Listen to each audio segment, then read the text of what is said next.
Capítulo 2. Magnolia cerró la puerta y a toda prisa ocultó en su vestido la nota que acababa de leer, y permaneció de pie, en actitud tensa y asustada, cuando su madre entró en la habitación. La señora Vanderbilt, que en privado era conocida como el dragón de la Quinta Avenida, era una mujer en extremo atractiva. Tenía el porte de una emperatriz y los hilos de perlas perfectas que llevaba colgando de su largo cuello, así como los enormes brillantes que adornaban sus orejas, hacían pensar en un potentado oriental. Pero sus ojos eran duros y no había ninguna sonrisa en sus labios cuando clavó una mirada de acero en su hija. Magnolia temblaba y se hizo un silencio prolongado e incómodo, antes que su madre dijera: «Tengo entendido que te fueron entregadas unas flores hace una hora». «¿De quién eran?» Yo no sé». Era una mentira, dicha sin convicción, y le fue imposible mirar de frente a su madre. En cambio, sus ojos se detuvieron en una mesita, con incrustaciones de marfil, donde había junto a las valiosas porcelanas de Sèvres una cesta conteniendo azucenas. La señora Vanderbilt siguió la mirada de su hija y apretó los labios. «¿Azucenas?», exclamó llena de desprecio. «Supongo que tu admirador pensó que parecías una azucena. Quiero saber qué te escribió». Hubo un nuevo silencio antes que Magnolia tartamudeara, con vocecita asustada. «Yo no sé, ¿a qué te refieres?» «No trates de engañarme, Magnolia», gritó la señora Vanderbilt con voz aguda. «Sabes muy bien que nunca has podido hacerlo. Sé muy bien quién fue el hombre que te envió esta basura y quiero ver la nota que la acompañaba». Magnolia no contestó y su madre notó que su rostro estaba muy pálido y que sus manos temblaban. La señora Vanderbilt se acercó aún más. «No te he pegado, Magnolia, desde que cumpliste 15 años, pero si continúas mintiendo no vacilaré en darte la paliza más grande de tu vida». «Mamá». Era una exclamación de espanto. «Sabes muy bien a qué me refiero», declaró la señora Vanderbilt. «Dame la nota». Extendió la mano y después de un momentáneo esfuerzo por resistir a su madre, que siempre la había aterrorizado, Magnolia desabotonó su vestido, sacó la nota y con manos temblorosas, se la entregó a su madre, quien comentó: «Nos ocuparemos del hombre que escribió esto. En el futuro, solo saldrás de la casa en mi compañía y no asistirás a bailes ni fiestas hasta que salgamos para Inglaterra». Magnolia se puso muy rígida y se quedó muda antes de preguntar: «¿Inglaterra? Vamos a ir de viaje, madre?» «Tú vas a Inglaterra para casarte con el duque de Atevin», contestó la señora Vanderbilt. Trató de hablar con severidad, pero había una inconfundible nota de triunfo en su voz. Y no la afectó el hecho de que su hija se le quedara mirando con expresión de horror. Pero, mamá», dijo por fin, al ver que su madre no iba a agregar nada. «¿Cómo puedo casarme con el duque de Atevin? Ni siquiera lo conozco». «Eso no tiene ninguna importancia», respondió la señora Vanderbilt con brusquedad. «Todo ha sido arreglado por Lady Edith Byrne y debes considerarte una muchacha muy afortunada. Solo espero ver la cara que pondrá la señora Astor cuando se anuncie el compromiso». «Pero, mamá, yo no puedo, es imposible», balbuceó Magnolia. Como si ya no tuviera nada más que decir, su madre se dirigió hacia la puerta. Casi había llegado cuando volvió la mirada hacia la cesta de azucenas sobre la mesa. Caminó hacia ella, la alzó, la arrojó al piso y luego pisoteó las frágiles flores. Después abandonó la habitación sin volver la mirada hacia su hija. Magnolia lanzó un grito y ocultó el rostro entre las manos. Sentía como si, al destruir sus flores, su madre también hubiese destruido algo que había comenzado a nacer dentro de ella la noche anterior y que le pareció, al examinarlo en retrospectiva, como las primeras flores de la primavera. Había sido una fiesta como tantas otras hasta que ella bailó con él. Sus demás parejas eran todos muchachos que conocía desde hacía años. Los frecuentó de niña en las fiestas infantiles, los vio después en los bailes para adolescentes y asistieron también al baile que le fue ofrecido al cumplir los 18 años. En los últimos meses había terminado por decidir que los muchachos eran todos iguales, o mudos de timidez, o exageradamente efusivos y llenos de expresiones populares de cariño, que a ella le resultaban de mal gusto. Como había dicho una vez a su padre: Parece absurdo, papá, pero siento como si yo fuera muchísimos años más grande que los hombres con los que tengo que bailar. Y cuando estoy sentada junto a ellos durante la cena, no saben hablar más que de caballos. Y ni siquiera de montarlos, sino de apostar. Su padre se había echado a reír, pero ella pensó que había una expresión triste en sus ojos cuando dijo: es del todo innecesario, querida mía, que seas inteligente, además de bella. Me alegro que tú pienses que soy ambas cosas, sonrió Magnolia. Por supuesto que lo pienso, contestó su padre, y ahora quiero mostrarte este cuadro que acabo de comprar y que nadie en esta casa apreciará como tú. Magnolia comprendió que, en una forma muy indirecta, se estaba refiriendo a la constante frustración que le producía la actitud de su esposa. La señora Vanderbilt despreciaba el interés de su esposo por el arte y lo consideraba una pérdida de tiempo. También pensaba que la extensa educación que él había insistido en que recibiera Magnolia había costado un dinero que podía haberse gastado en valiosas joyas. Pero aunque el señor Vanderbilt era un hombre tranquilo y complaciente en muchos sentidos, que cedía a los caprichos de su esposa y la dejaba hacer lo que se le antojara, en lo referente a la educación de su hija se había mostrado inflexible. Las institutrices y maestros que habían enseñado a Magnolia fueron seleccionados por él, y como la señora Vanderbilt no estaba interesada en nada que no pudiera ser visto y admirado, aceptó su criterio. Magnolia era ingeniosa e inteligente y todo lo que aprendió abrió las ventanas de su mente a nuevos panoramas. Esto resultaba una fortuna para ella por la simple razón de que quizá, ninguna muchacha, en todos los Estados Unidos, era tan cuidada, vigilada y confinada como ella. Con frecuencia, Magnolia sentía que era casi una prisionera. Pero, por otra parte, no había muchacha en todos los Estados Unidos tan rica como Magnolia Vanderbilt. Cuando sus padres se casaron, fue la unión no solo de dos personas en alto grado atractivas, sino también de dos enormes fortunas. Estas habían sido acumuladas por sus visionarios antepasados, que habían llegado al Nuevo Mundo para hacer dinero y tuvieron la inteligencia de invertirlo después en la propia tierra que estaban pisando. El abuelo y el padre del señor Vanderbilt habían comprado hectáreas y hectáreas de las islas pantanosas sobre las cuales se erguía ahora fa ciudad de Nueva York. El padre de la señora Vanderbilt había invertido su dinero en las primeras minas de oro y después en los primeros yacimientos de petróleo. La gran tragedia para los actuales Vanderbilt era que tenían solo una hija a la que legar su vasta fortuna. Pero eso era una tragedia aún mayor para Magnolia.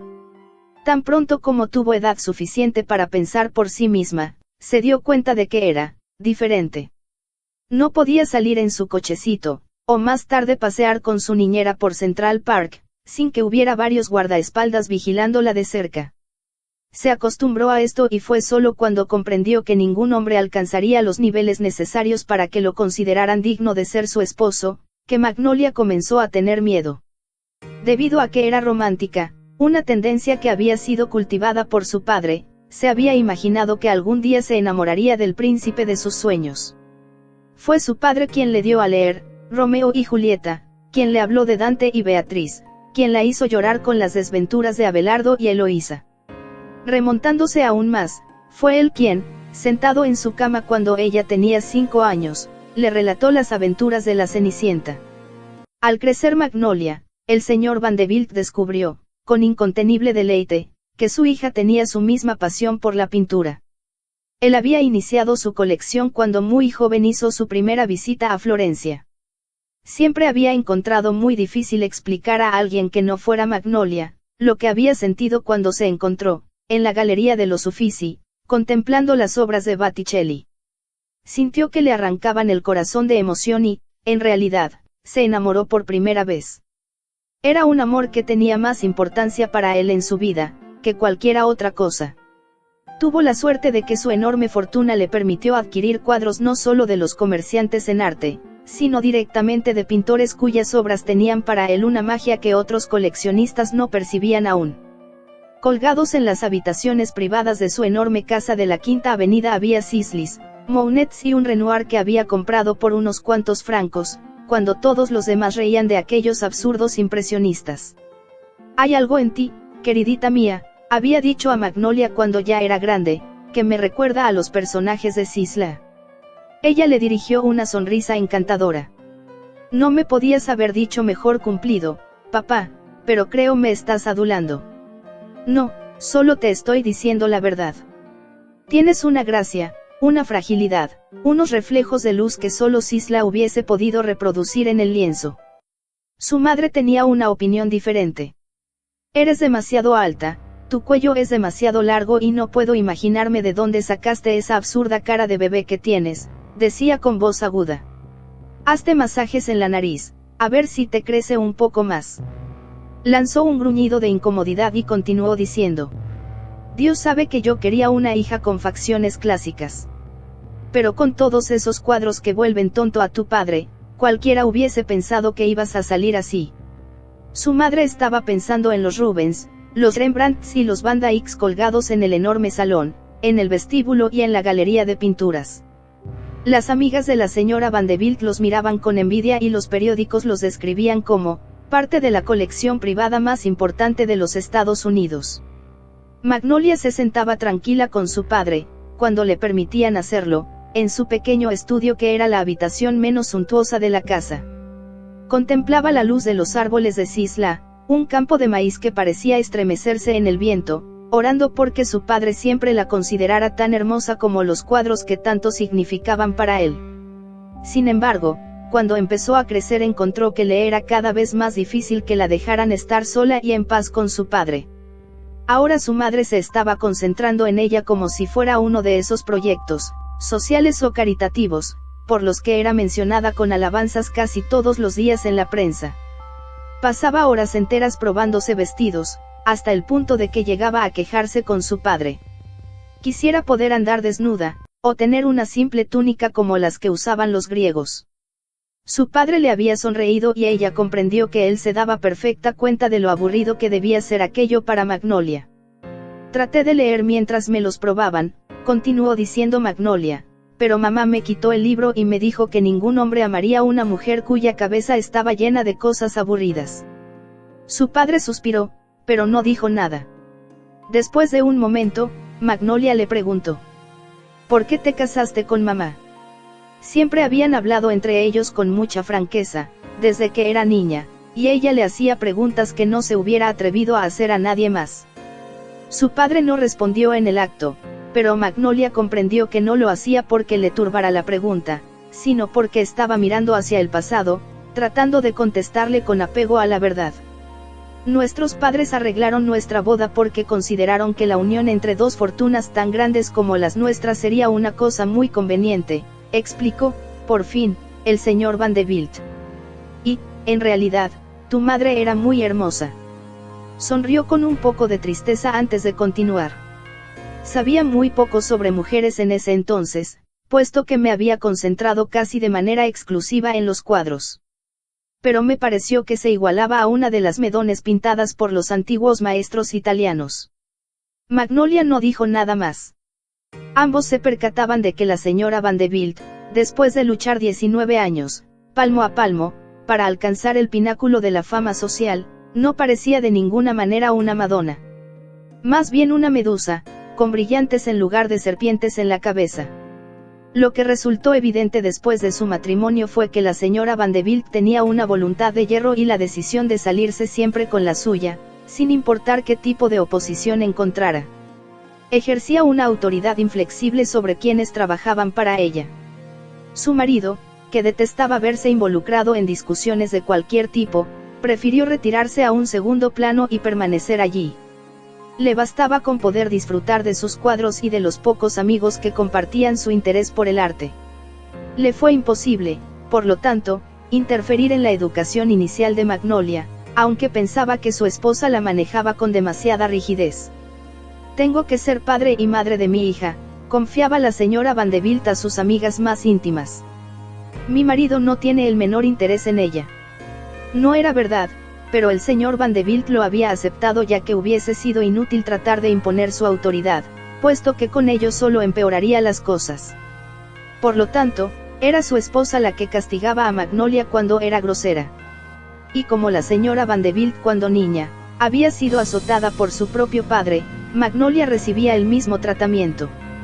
Casi siempre la golpeaba en las piernas con un látigo y debido a que tenía un orgullo poco común en una niña tan pequeña, se obligaba a sí misma a no gritar, ni a llorar siquiera, hasta que estuviese sola. Esto, de manera inevitable, hacía que el castigo fuera más severo, debido a la decisión de la señora Vanderbilt de dominar el espíritu de su hija y de doblegarla. Nunca lo logró, pero debido a que Magnolia era vulnerable y sensitiva, no solo al castigo físico, sino a los pleitos y a las voces agudas, tenía terror de su madre. Su único consuelo era que ella podía escapar como su padre lo había hecho, solo que en su caso lo hacía a través de los libros.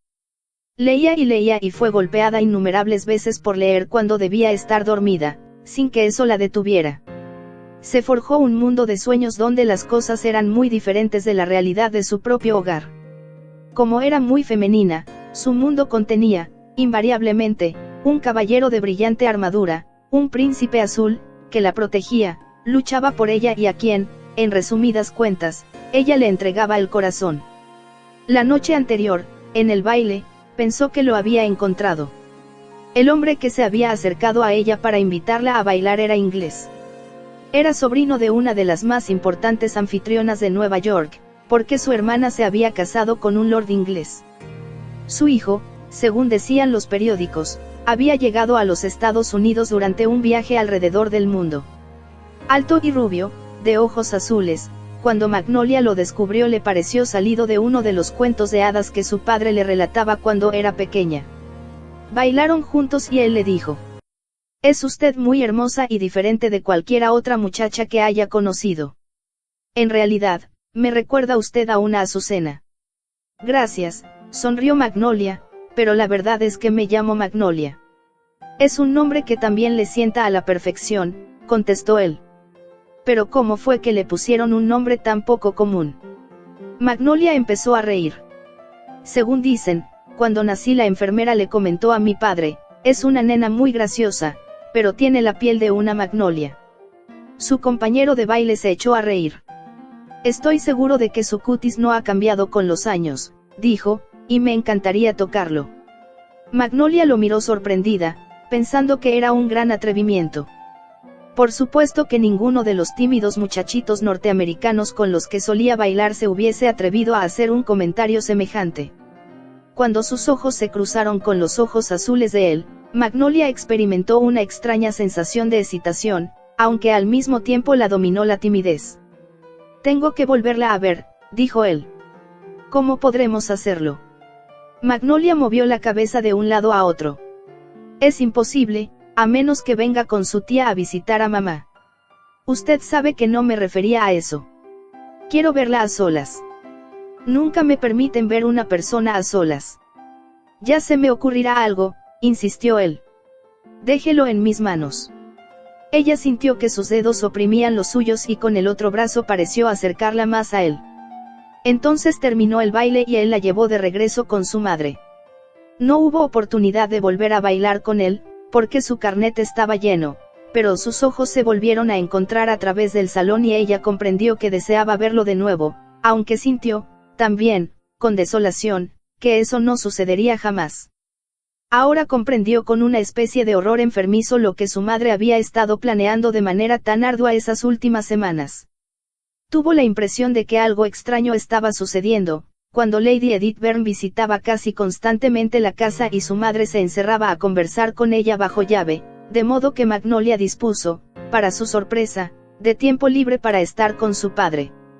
«Oh, papá, te he echado mucho de menos», le dijo la primera vez que pudieron estar juntos. «Y yo también, queridita», contestó. Se sonrieron mutuamente y entonces él dijo lleno de ansiedad: «Mira lo que tengo que mostrarte, es un budín, uno de los más bellos que he visto nunca. Y también compré otro Isla». «¡Qué emoción, papá!», exclamó Magnolia. Se sentaron juntos a contemplar y elogiar la luz que bañaba los árboles y la asoleada playa que Budin había pintado como solo él podía hacerlo. Cuando terminaron de hablar de pintura, se enfrascaron en una larga conversación sobre filosofía, historia y, por supuesto, literatura.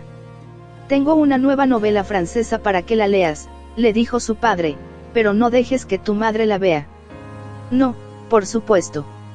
Y, de cualquier modo, mamá no sabe francés, contestó Magnolia. Pero es posible que haya oído hablar de Gustave Moreau, ya que todos lo mencionan, observó su padre con sequedad.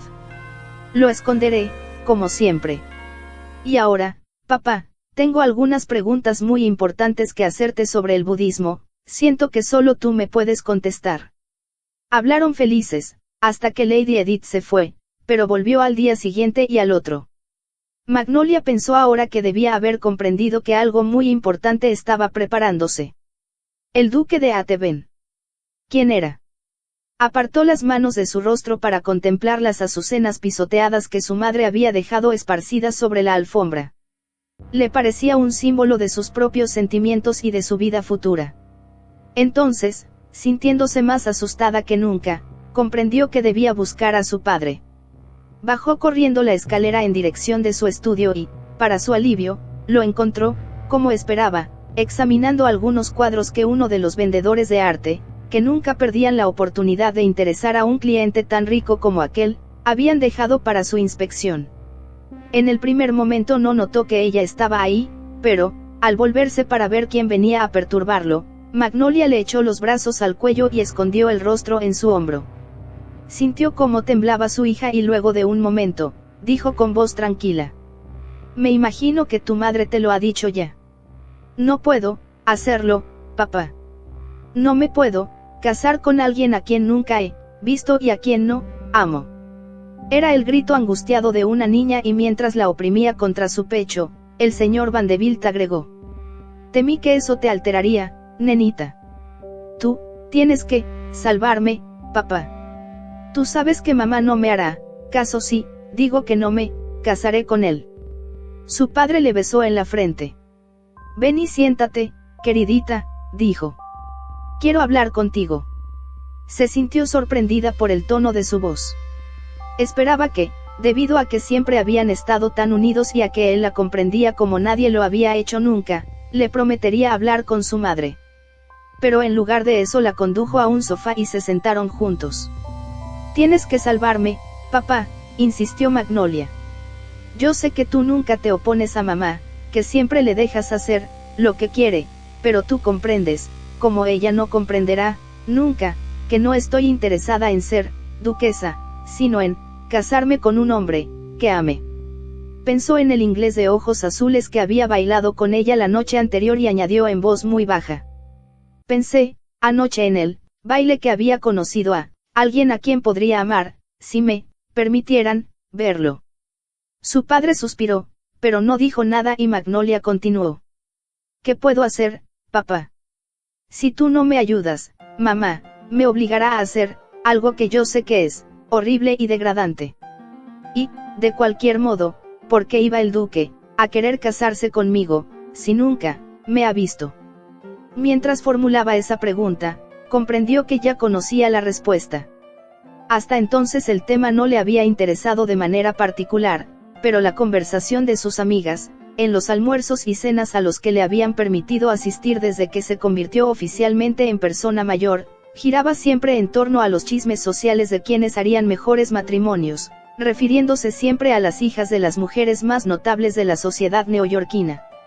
A Magnolia eso no le importaba, pero dedujo de lo que escuchaba que había causado una tremenda sensación el hecho de que Jenny Jerome, cuya familia era conocida de todos, se había casado con un inglés llamado Lord Randolph Churchill.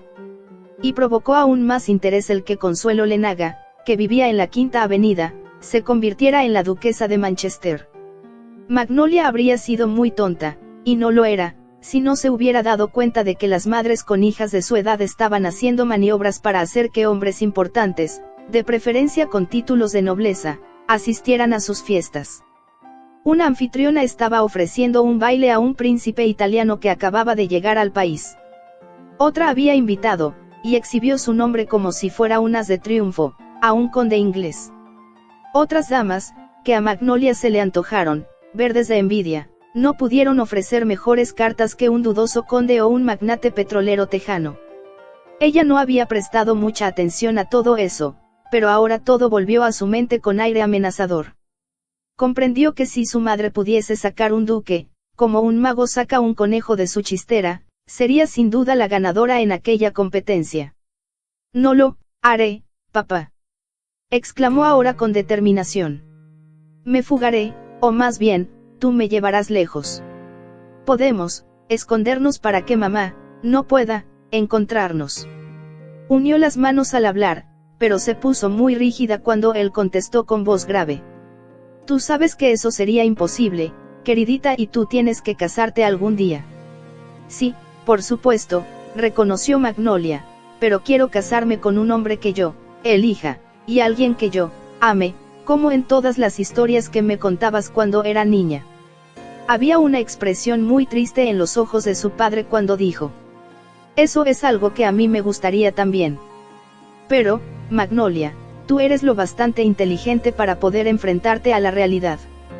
¿En dónde vas a conocer a ese hombre? Pensé que, tal vez, lo había conocido anoche. Hubo un momento de silencio antes que su padre añadiera: te vi bailando con el hombre en el que estás pensando. Si lo conoces, papá, háblame de él, rogó Magnolia con ansiedad. Reconozco que es un joven inglés muy atractivo, contestó su padre. Hablé con él más tarde anoche y comprendí enseguida que le había pedido a alguien que nos presentara, para poder verte de nuevo. Oh, papá. La exclamación era muy reveladora, igual que la excitación en los ojos de Magnolia. Muchas personas, sin embargo, me dijeron por qué estaba aquí el señor Eric Dinsdale. Había algo en el tono de voz de su padre que obligó a Magnolia a mirarlo con expresión interrogante. Él continuó: está aquí, queridita, para encontrar una esposa rica. Su respuesta hizo que su hija sintiera que el corazón se le partía en 1000 pedazos. No has tenido oportunidad, queridita, de conocer muchos jóvenes, lo cual ha sido un error, así que te va a ser difícil distinguir entre un hombre de valía y uno que no lo es. ¿Y tú, crees?, dijo Magnolia en una voz que no sonaba como la suya, que él estaba solo interesado en mí porque soy rica. Estoy seguro, contestó su padre, de que le interesaste porque eres hermosa, y no tuvo ojos para ninguna otra muchacha en el baile. Al mismo tiempo, estaba pensando en lo afortunado que era, al haber encontrado a alguien que le gustaba, y que además tenía mucho dinero. Magnolia trató de ahogar un pequeño grito y se puso de pie de un salto. Tú haces que todo parezca horrible y sucio, exclamó con furia. ¿Cómo podré saber nunca si un hombre piensa en mi dinero y no en mí? Su voz se quebró en la última palabra y su padre extendió la mano, para tomar la suya y atraerla de nuevo a su lado. Pasó su brazo alrededor de ella y luego de un momento de resistencia, Magnolia apoyó la cabeza sobre su hombro como lo había hecho desde niña. Ahora, escúchame bien, agregó su padre con voz suave. Todos tienen algún tipo de impedimento en su vida.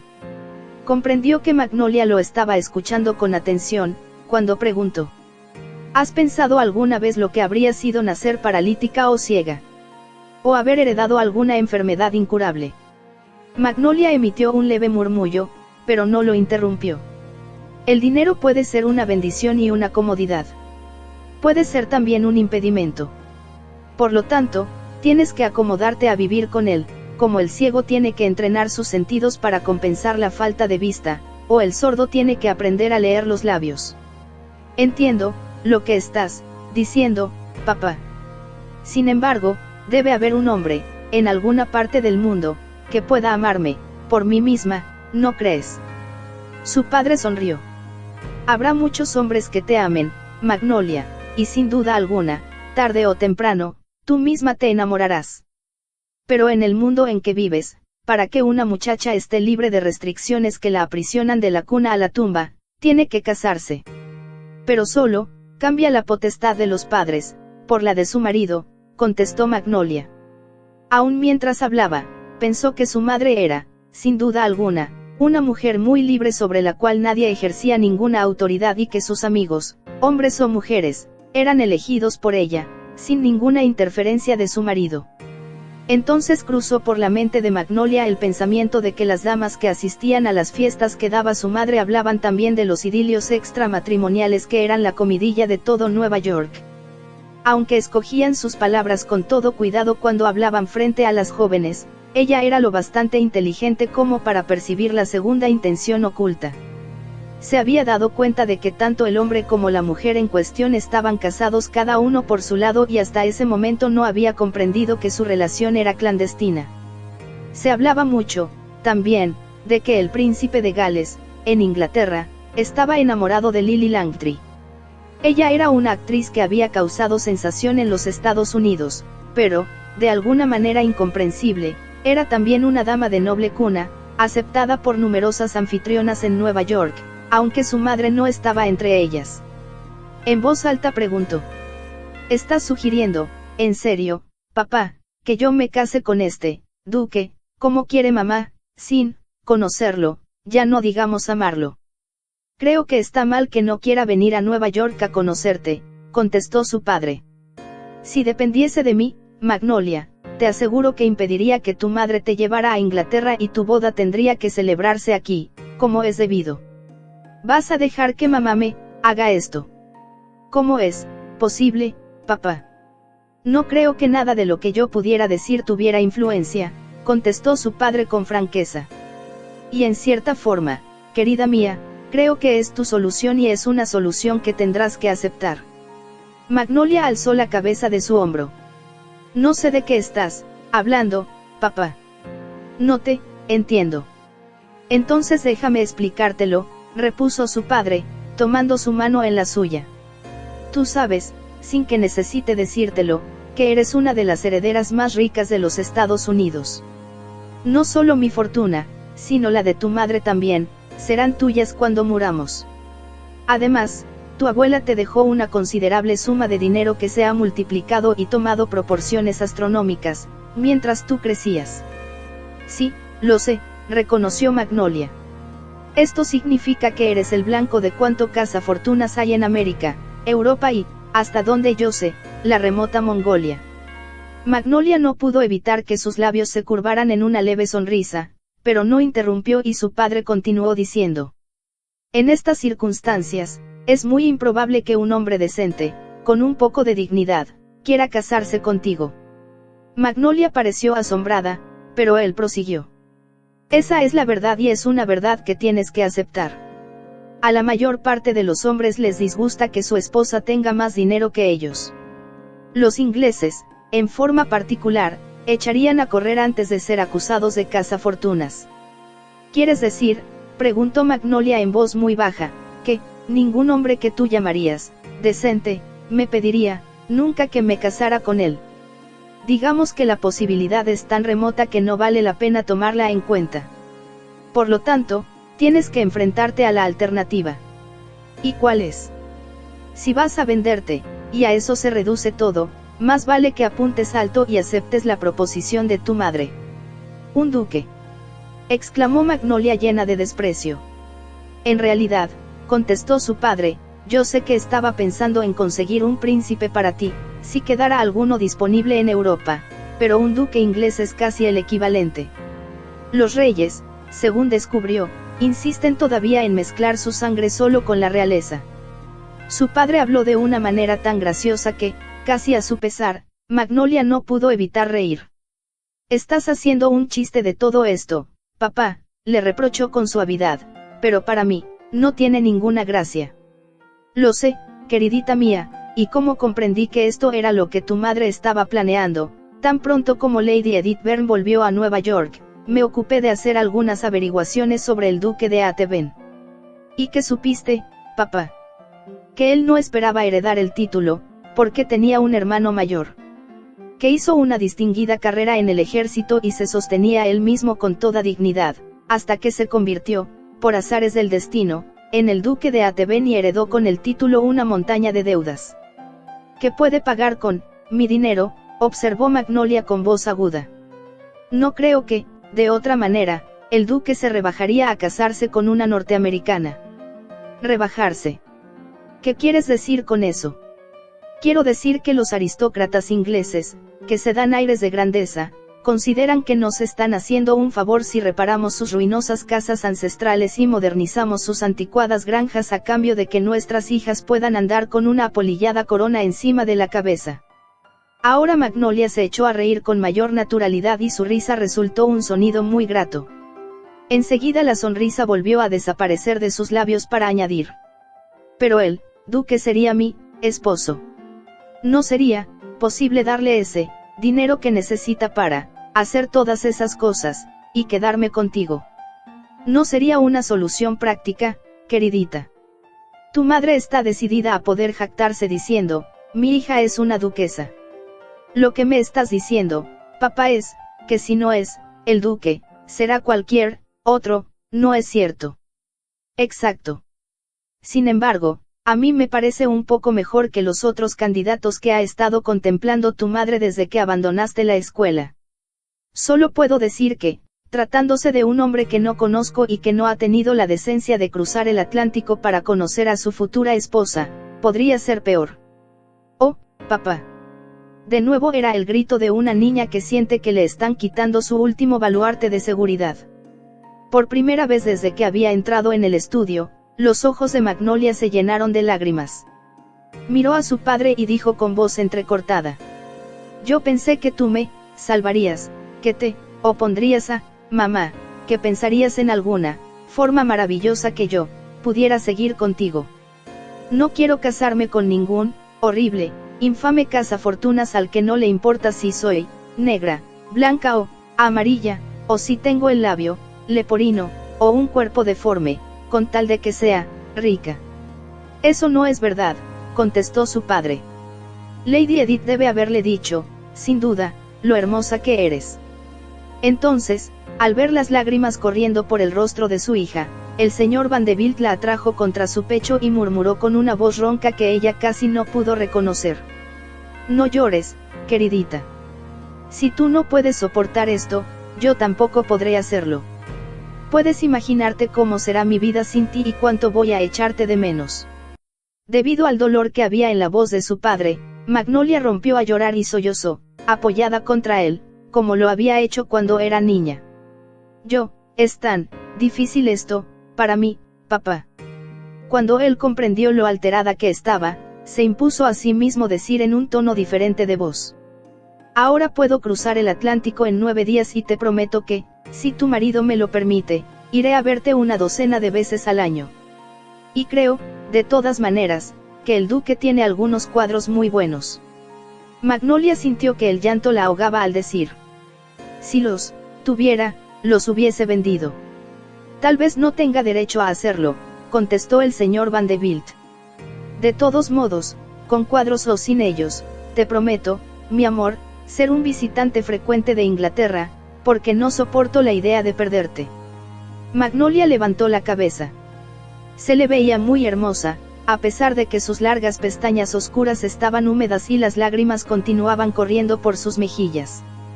Al verla, su padre pensó que era tan hermosa que no solo era perverso, sino obsceno que se le casara con un hombre que estaba interesado solo en su cuenta bancaria y no en ella, como mujer. Sabía demasiado bien que lo que había dicho a Magnolia era cierto. Había pocos hombres, si es que había alguno, que él consideraría dignos de ser su yerno, dispuestos a casarse con una mujer tan rica como Magnolia. Los demás eran tan indignos de ella que no podía pensar siquiera en someterla a la humillación de semejante matrimonio.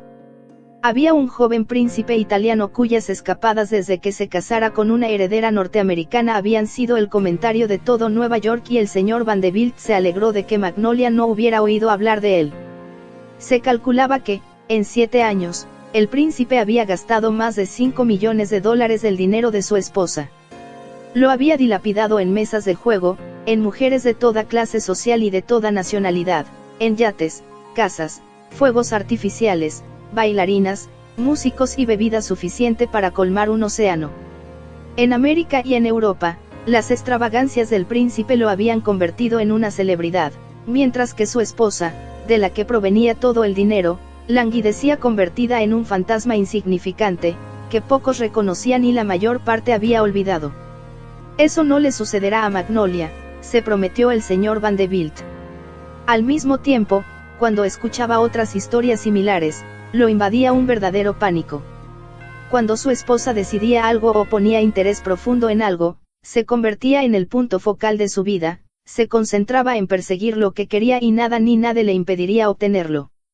El señor Vanderbilt, que había viajado mucho por Europa, sabía que un caballero inglés actuaba, en general, de manera respetuosa ante su esposa. Tenía también un horror innato a la publicidad y al escándalo y, por lo tanto, en la mayor parte de los casos, se comportaba en forma muy circunspecta. Más aún, en lo que a la aristocracia se refería, pensaba que era su deber cuidar de quienes dependían de ellos. Eso incluía a los pensionados por ancianidad, los parientes pobres, sus hospicios y sus orfanatos. En la misma categoría estaba incluida la esposa. No era una alternativa muy agradable, pensó el señor Vanderbilt con amargura, cuando examinó el futuro de Magnolia de manera objetiva y con la inteligencia que aplicaba a todo lo que hacía en la vida.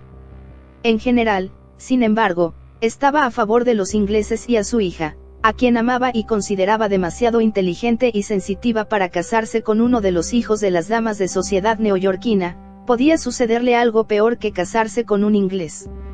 Magnolia se había levantado del sofá para atravesar la habitación hacia donde estaba el primer cisla que su padre había comprado y que estaba colgado en un lugar donde la luz de la ventana parecía reflejarse en el cuadro. Se quedó contemplándolo y ahora la hizo sentir como si estuviera extendiendo los brazos hacia algo tan hermoso y a la vez tan intangible, que no podía darle un nombre. Entonces, como si ni siquiera la magia del cisla pudiera evitar que se sintiera muy humana, las lágrimas llenaron de nuevo sus ojos y corrió hacia su padre para rodearlo con sus brazos. «Oh, papá, ayúdame, ayúdame. ¿Cómo puedo hacer algo que yo sé que es malo, y al mismo tiempo, seguir viviendo?»